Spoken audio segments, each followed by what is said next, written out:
que Dieu a créé. Je ne permettrai pas que mon sein voie la corruption, et je n'abandonnerai pas son âme dans le séjour des morts, mais je le ressusciterai, et je le ferai asseoir à la place de l'Esprit sur l'autel. Observez, quand ils l'ont vu assis sur l'autel, il avait le livre dans sa main, et aucun homme sur la terre, sous la terre, ou nulle part ailleurs, n'était capable ou trouvé digne de même regarder le livre.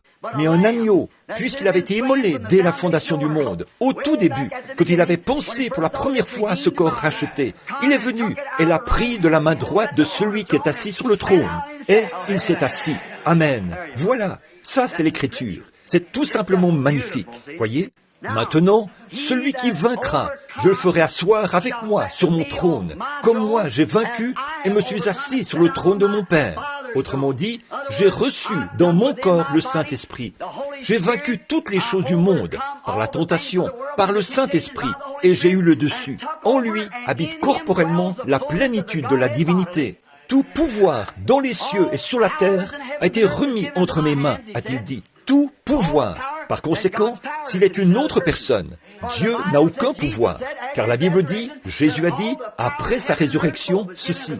Tout pouvoir dans le ciel et sur la terre a été remis entre mes mains. Et Jésus vient du ciel avec des myriades de ses saints. Et la Bible dit que les cieux étaient vides pendant une demi-heure. Donc, où est ce grand monsieur, Dieu ?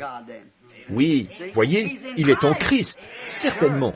Et si nous vainquons par le Saint-Esprit comme il l'a fait, nous nous asseoirons avec lui lorsqu'il prendra le trône terrestre de David, afin que nous régnions avec lui, comme il l'a fait là-haut. Amen.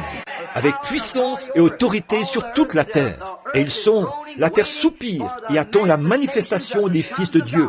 Que ces fils de Dieu soient manifestés. En effet, après tout, ce monde n'a pas été créé pour être mis sous le contrôle de Dieu. Remarquons bien que c'est exact.